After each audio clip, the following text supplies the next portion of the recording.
The red sun of Taeyang 7 was setting behind the mining towers when Hana Kim first heard the Veltar screaming. She dropped her datapad and ran toward the sound. Her boots hit the metal walkway hard as she rushed past the human quarters. The screaming came from the alien section of the colony, where the tiger-like Veltar lived in their own buildings. Hana had worked with the Veltar for 3 years now.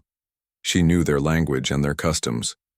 She had never heard them make sounds like this before.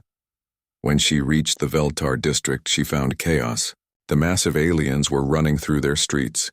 Some were on their hands and knees, clawing at the ground. Others stood still with their heads tilted back, mouths open, making that horrible screaming sound. Their orange and black striped fur stood on end. Their yellow eyes were wide with terror. These were warriors who feared nothing, but now they looked like frightened children. Hana saw Elder Velkan Tor standing near the central plaza. He was the oldest and wisest of the Veltar on this world. His gray-streaked fur and scarred face showed his many years of battle. But now he was shaking. "Elder Tor," Hana called out in the Veltar language. "What is happening?" The old alien turned to her. His eyes focused with difficulty, as if he was seeing her from very far away. "The soft one speaks," he said. His voice was rough and strange. "You should not be here, Hana Kim. The cursed one stirs. The tiger of sorrows awakens." Before Hana could ask what he meant, her brother Day came running up behind her. He worked in the mining section as an engineer.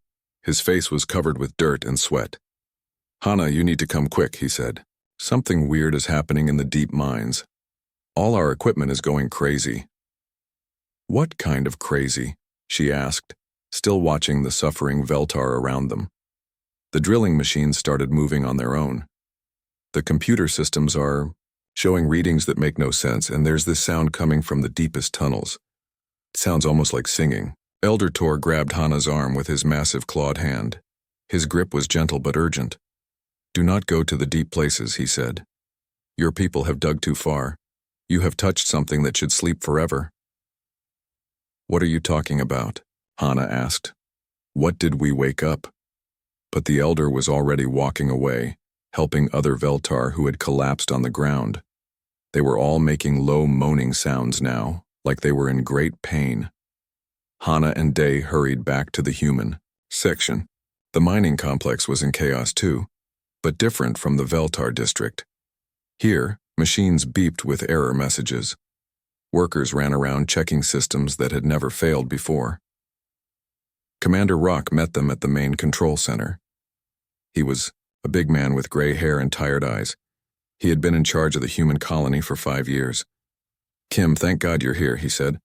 "We need someone who understands the locals. They're all acting like the world is ending." "Maybe it is," Hana said. "Elder Tor mentioned something called the Tiger of Sorrows. He said we woke it up." Commander Rock frowned. "That's just alien superstition. We have real problems. 3 of our main drilling rigs have stopped responding to commands. The seismic sensors are picking up movement patterns that look almost like a heartbeat, and the temperature in the deep tunnels is rising." Dr. Jin, the colony's geologist, looked up from her computer screen. She was a small woman with thick glasses who rarely left her lab. "Commander, you need to see this," she said. "I've been analyzing the seismic data from the past week. The vibrations aren't random. They're forming patterns, almost like language." "Machines. Don't speak, Doctor," Commander Rock said. "These aren't coming from machines. They're coming from something deep underground. Something very large." Hana felt a chill run down her spine. "How large?" Dr. Jin adjusted her glasses nervously. "Based on the resonance patterns, I'd estimate it's at least the size of a city block, maybe bigger." "That's impossible," Commander Rock said. "We've done full geological surveys. There's nothing down there but rock and mineral deposits." "Then explain this," Dr. Jin said, turning her screen so they could see it. The display showed wave patterns that looked strangely regular. "These readings started exactly when we began our deepest drilling operation 3 days ago." Hana studied the patterns on the screen. They reminded her of something, but she couldn't place what. Then it hit her. "Day, remember when we were kids? Remember the old Korean stories grandmother used to tell about sleeping dragons? Her brother nodded. She said they slept under mountains until someone disturbed them. This isn't a fairy tale, Commander Rock said impatiently. We need practical solutions. But Hana was already thinking about the Veltar stories she had learned. They had legends, too, about ancient guardians and sleeping protectors. She had always thought they were just myths. A new alarm started blaring. The lights in the control center flickered. What now? Commander Rock demanded. A young technician named Yoon ran up to them. He was barely 20 years old and looked scared. Sir, all the equipment in Tunnel 7 just shut down. But the cameras are still working. You need to see this. He led them to a wall of monitors showing feeds from the mining tunnels. Most showed empty rock passages lit by work lights. But the screen labeled Tunnel 7 Deep Level showed something different. The rock wall at the end of the tunnel was glowing. Soft blue light pulsed through cracks in the stone like veins of light running through the earth. The light pulsed in a steady rhythm like a giant heartbeat. How deep is that tunnel? Hana asked. 2 kilometers down, Dr. Jin said quietly. We were going to extend it another kilometer this week. Not anymore, Commander Rock said. I'm ordering. All deep mining operations stopped until we figure out what's going on.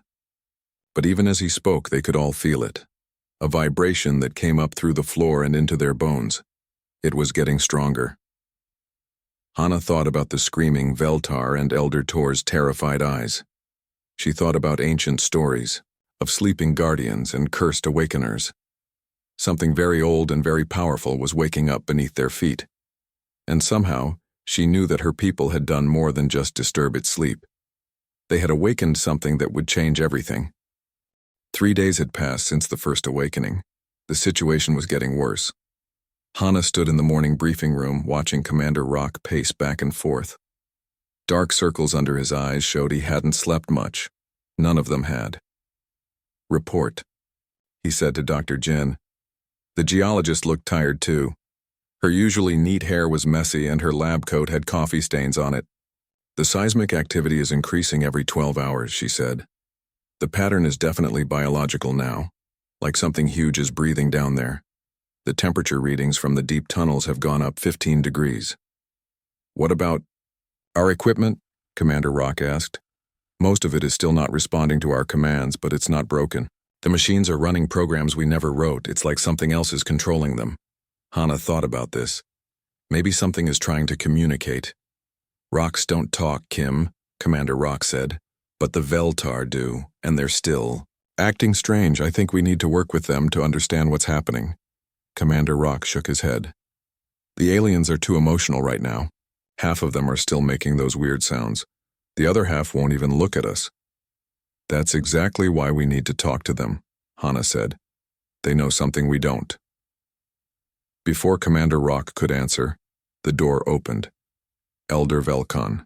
Tor walked in with 2 other Veltar. One was a young warrior named Keth who usually worked with the human security teams. The other was an older female with intricate markings on her fur. We must speak, Elder Tor said in English. His accent was thick, but his words were clear. Elder, with respect, this isn't the best time, Commander Rock said. This is the only time, Tor replied. Soon it will be too late for speaking. The tiger stirs in the deep earth. Your people have broken the ancient seals. The female Veltar stepped forward. I am Velseth. I am keeper of the old knowledge. I know the true story of what sleeps below. Hana leaned forward. Tell us. Velseth's yellow eyes were sad. Long ago, in the time of the Great War, our people faced an enemy that would have destroyed all life on this world. Our greatest warrior, Velkarath, made a sacrifice to save us. He used forbidden technology to transform himself into a living guardian. What kind of guardian? Dr. Jin asked. One made of both flesh and metal, one that could live forever to protect our world. But something went wrong. Instead of becoming our protector, he became our prison. Young Keth growled softly. He trapped all our pain inside himself. Every loss, every death, every moment of suffering our people ever felt. He was supposed to make us stronger, but instead he made himself into a container for all our sorrows. That's why we've been suffering these past days. Elder Tor said. Your digging has disturbed his sleep. Now all the pain he carries is leaking out. It affects every Veltar on this world.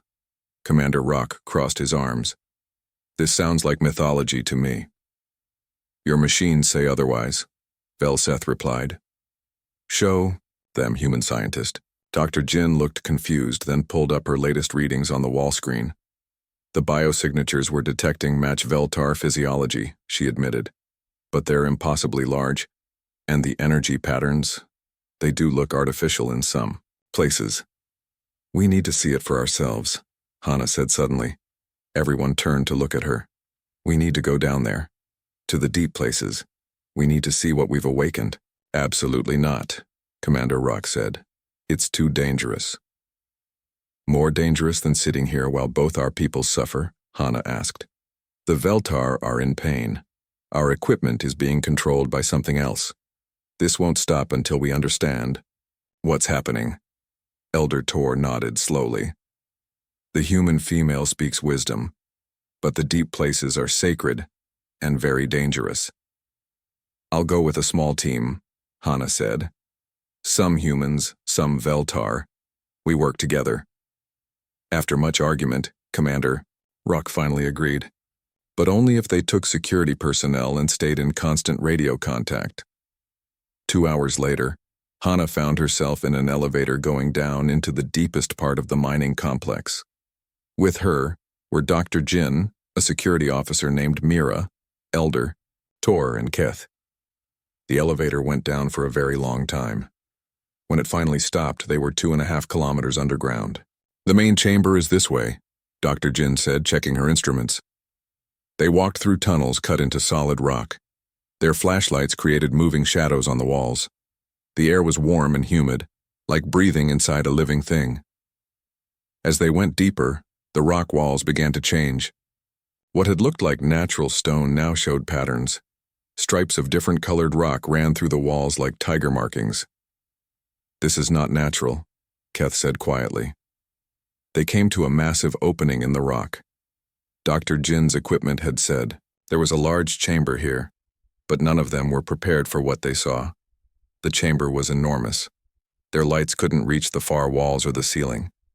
But what made them all stop and stare was what filled the space. A huge shape lay in the center of the chamber. It was hard to see clearly in the darkness, but it looked like a sleeping animal the size of a building. Tiger stripes of glowing blue light ran along its sides. Parts of it looked organic, like fur and muscle. Other parts looked mechanical, like metal and wire. By all the ancestors, Elder Tor whispered. The shape was breathing, slowly, gently, but definitely breathing. Each breath made the glowing stripes pulse brighter. Readings are off the charts, Dr. Jin said, her voice shaking. This thing is definitely alive, but it's also artificial, like someone built a living machine. As they watched, pathways of light began to activate throughout the creature's body. Lines of blue light spread like veins under its surface. It knows we're here, Mira said, her hand moving to her weapon. Do not threaten it, Elder Tor said urgently. Velkarath was our greatest warrior. Even in this cursed form, he could destroy us all. The creature's breathing changed, became faster. The lights under its surface grew brighter. And then, impossibly, they heard it speak.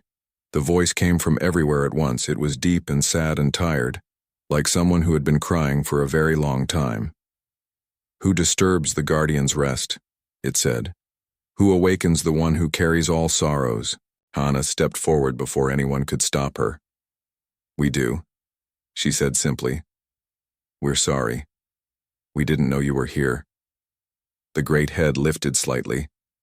In the light of the creature's own glow, they could see massive eyes opening. They were the size of windows and filled with ancient pain. Sorry, the voice repeated.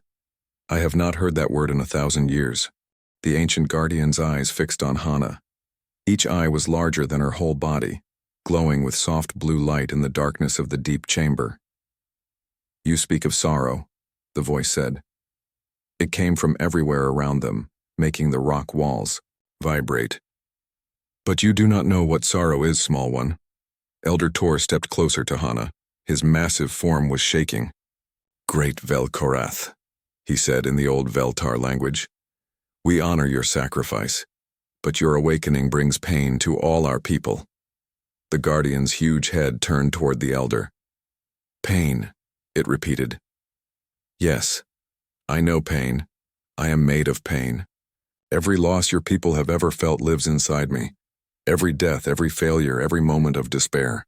Dr. Jin was frantically taking readings with her equipment. "The energy signatures are incredible," she whispered to Mira.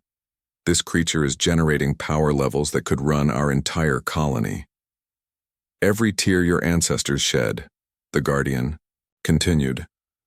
"Every cry of anguish, every broken heart. I carry them all. That was my purpose, to take your pain so you could be strong." "But it didn't work," Keth said quietly. "No," the Guardian replied. "It did not work. Instead of freeing my people from sorrow, I became a prison for it. And now your mining has cracked that prison, the pain leaks out." Above them, far up in the colony, alarms were starting to sound again. The psychic pressure was building. Hana could feel it herself now, a heavy sadness that pressed down on her mind like a weight. "We have to get back up," Mira said. "The others need to know what we found." But as they turned to leave, the pathways of light in the Guardian's body grew brighter. The creature was fully awake now. "Wait," it said. "The small, soft one. The one who said sorry. Come closer." Everyone looked at Hana. She felt afraid, but also curious. There was something in the Guardian's voice that wasn't just sadness. There was loneliness, too. "Hana, don't," Dr. Jin warned, but Hana was already walking forward. The closer she got to the massive creature, the more she could feel its emotions. Wave after wave of ancient sorrow washed over her. But unlike the Veltar, who seemed crushed by these feelings, Hana found she could experience them without being destroyed. "Interesting," the Guardian said. "You feel the pain, but it does not break you. How is this possible?"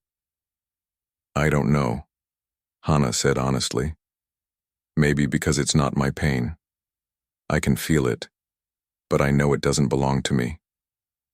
The Guardian was quiet for a long moment. "In 1,000 years, no one has been able to approach me without being overwhelmed. Even my own people flee from the sorrow I carry." "But you're not just sorrow," Hana said. "You're also the warrior who chose to save his people.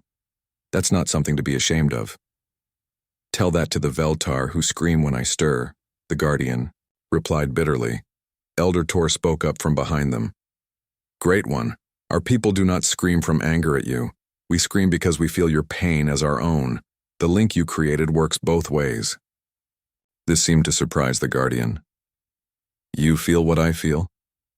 "Every moment of suffering you have carried for us," Keth said. "When you awaken, we experience it all at once. It is overwhelming." The conversation was interrupted by Hana's radio, crackling to life. "Team leader, respond immediately." Commander Rock's voice came through, full of urgency. "We have major problems up here." Hana keyed her radio. "What's happening?" "The Veltar colony is in chaos. Half of them have collapsed. The other half are having some kind of breakdown. And our equipment failures are spreading. Life support systems are starting to malfunction." Dr. Jin grabbed her own radio. "Commander, the energy output from down here is increasing. Whatever this creature is doing, it's affecting everything on the surface." "Get back up here now," Commander Rock ordered. "That's a direct order." But the Guardian's voice stopped them as they turned to leave. "If you go now, many will die. The dam is breaking. 1,000 years of contained sorrow is flowing out all at once." "Then what do we do?" Hana asked. "I do not know," the Guardian admitted. "I have been alone with this burden for so long. I have forgotten how to think of solutions, only how to endure." Hana looked around at her companions. Elder Tor and Keth. Both looked terrified but determined. Dr. Jin was studying her readings with intense focus. Mira kept checking her weapons, though what good they would do against a creature this size was unclear. "Maybe that's the problem," Hana said suddenly. "You've been alone." "What do you mean?" the Guardian asked. "You took on all this pain by yourself." But pain shared is pain lessened. Maybe you need to let others help carry it. Impossible. The sorrow would destroy them. It's not destroying me, Hana pointed out. You are different somehow. I do not understand how or why, Elder Tor spoke up. The prophecies speak of this, the cursed one who could approach the Tiger of Sorrows. We thought it meant cursed with evil intent, but perhaps it means cursed with the ability to bear others' pain. That doesn't make sense, Dr. Jin said. Hana's just human. There's nothing special about her physiology. But Keth was nodding slowly. Not physiology, psychology. The soft ones, humans. You experience emotion differently than we do. You can feel deeply but also step back from feelings. Observe them instead of being consumed by them. Is this true? The Guardian asked Hana. Hana thought about it. I guess so. When I feel sad, I know I'm feeling sad. But I also know the feeling will pass. It's not all of who I am. For my people, emotion is everything, the Guardian said. We do not observe our feelings. We become them. That is why the sorrow I carry has become my entire existence. The radio crackled again. This time, it was Day's voice, full of panic. Hana, where are you? The whole colony is falling apart. People are collapsing everywhere. The Veltar are going crazy. You have to get back here. We're coming, Hana said into the radio. Then she looked up at the Guardian. But we're coming. Back too. We're going to figure this out together. Why? The Guardian asked. Why would you help me? I am not your people's problem.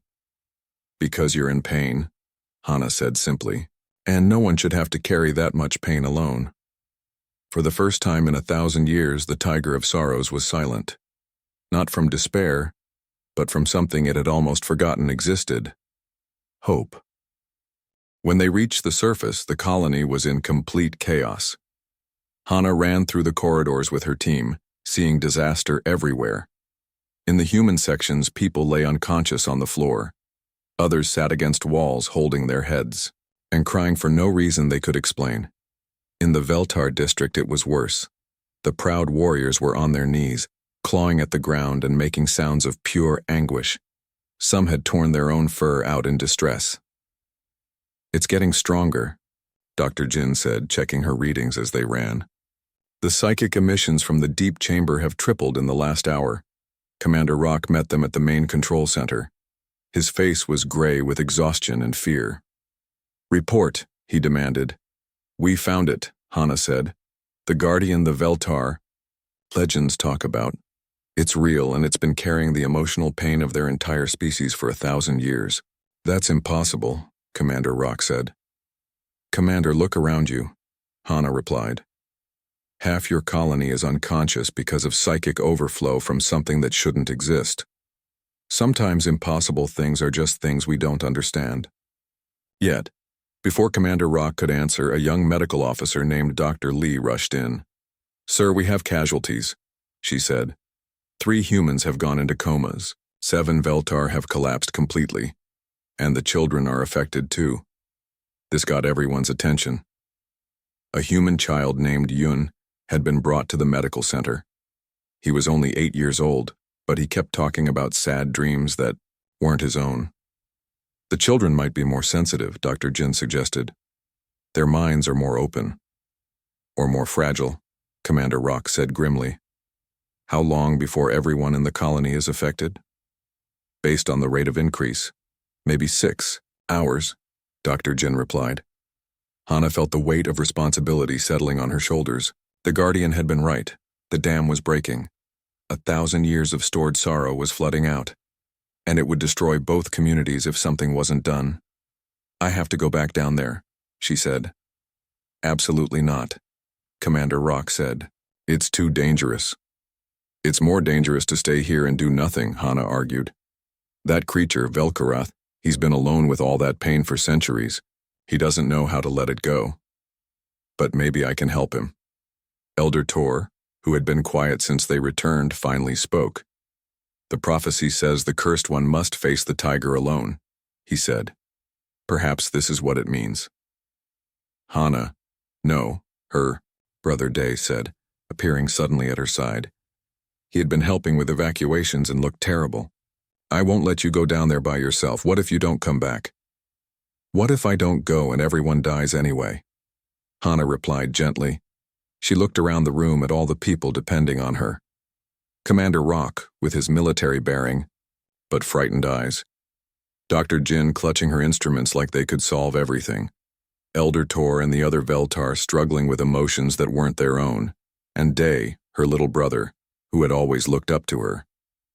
I have to try, she said. 2 hours later, Hana stood alone in the elevator going down to the deep chambers. She had refused to let anyone come with her. If she was wrong about her ability to handle the Guardian's emotions, she didn't want anyone else to get hurt. The elevator seemed to take forever. With each level down, she could feel the psychic pressure increasing. Waves of sadness washed over her, but she found she could breathe through them like riding waves in the ocean instead of being crushed by them. When she reached the bottom, the corridors were different. The tiger-striped patterns in the rock walls were glowing now, pulsing with the Guardian's heartbeat. The air itself seemed thick with emotion. She walked through passages that felt more like arteries than tunnels. Everything was alive here, part of the Guardian's massive body. Sometimes she thought she heard whispers in the walls, fragments of Veltar voices from across the centuries. You came back, the Guardian's voice said as she entered the main chamber. The creature was fully awake now. Its massive form filled most of the space, and the biomechanical patterns on its surface glowed bright blue. But there was something different about it. The light seemed less harsh, less painful. I said I would, Hana replied. Many have made promises to me over the years. None have kept them. Hana walked closer. The waves of sorrow were stronger here, but she found she could still function. Tell me about the pain, she said. Which pain? The Guardian asked bitterly. The pain of mothers who lost children in the Great War? The pain of warriors who watched their cities burn? The pain of refugees fleeing their dying worlds? I carry them all. Show me, Hana said. It will destroy you. Maybe. But maybe not. We won't know unless we try. The Guardian was quiet for a long moment. Then the patterns on its surface began to shift. The chamber around them changed too, becoming less like a cave and more like a viewing room. Suddenly Hana was seeing through other eyes, feeling with other hearts. She experienced the grief of a Veltar mother cradling her dead child after a bombing. She felt the rage of a young warrior watching his village burn. She experienced the despair of refugees who had lost everything. But she also saw their courage. The mother who adopted orphaned children. The warrior who chose mercy over revenge. The refugees who built new homes and new lives. You're only showing me half the story, Hana said. What do you mean? These people you're carrying, they didn't just experience pain. They also experienced love, hope, joy. You've been holding on to their sorrows for so long you've forgotten their happiness. The Guardian's massive eyes widened. I do not remember happiness. Then let me help you remember, Hana said.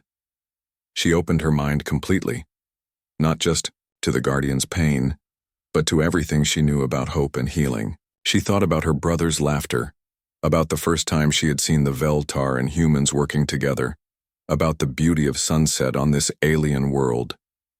For the first time in 1,000 years, Velkarath remembered what it felt like to hope. And with that memory came a flood of other memories he had buried, the love he had felt for his people, the joy of their festivals, the satisfaction of their achievements.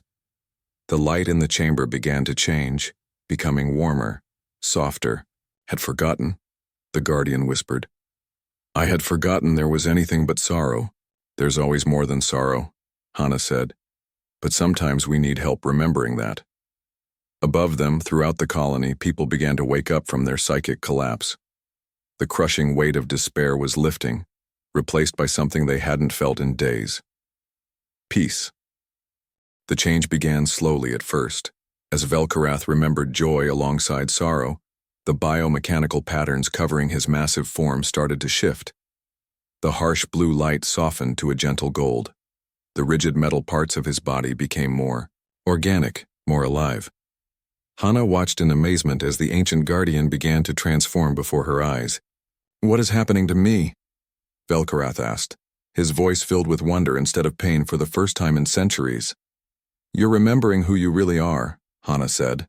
"Not just a container for sorrow, but a protector who chose love over fear." The chamber around them was changing too. What had looked like cold rock and metal was becoming something warmer. Soft light flowed through veins in the walls like warm blood through living tissue.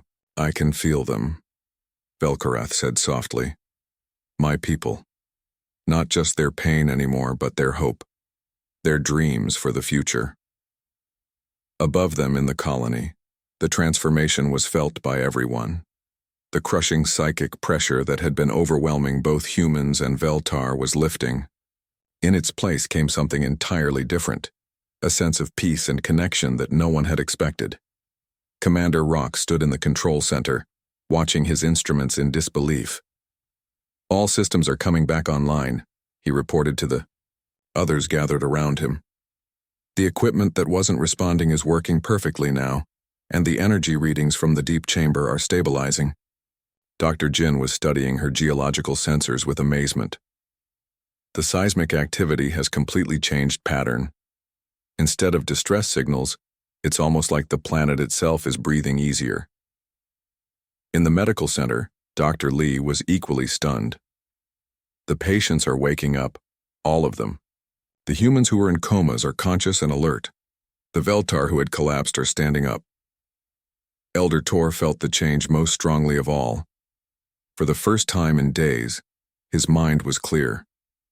The ancestral memories that had been overwhelming him were still there, but they no longer felt like a crushing weight. Instead, they felt like a connection to his heritage that strengthened rather than destroyed him. "The great sorrow is ending," he said to the other Veltar gathered around him. "Velkarath is finding peace at last." Deep underground, the transformation was accelerating. Velkarath's massive form was shrinking. The biomechanical components that had made him into a living prison were dissolving away. What remained was still large, but no longer impossibly huge. The tiger-like features that had been distorted by centuries of pain were becoming clearer, more natural. "I had forgotten what I looked like," he said, his voice now coming from a more normal throat instead of echoing from everywhere at once. "I had forgotten that I was once just a person who loved his people." "You still are," Hana told him. "You never stopped being that person. You just lost sight of it for a while." As the physical transformation continued, Velkarath began to move for the first time in 1,000 years. Muscles that had been locked in place by the burden of sorrow began to work again. He lifted his great head and stretched limbs that had been frozen by despair. "It feels strange to move," he said. "I had almost forgotten how." "Take your time," Hana said gently. "You've been carrying an impossible weight for centuries. It will take time to remember how to be free." The chamber around them had completed its own transformation. The cold, artificial cave had become something that looked almost like a natural garden. Soft light came from plants that glowed gently in the darkness. Water trickled somewhere in the distance, creating a peaceful sound.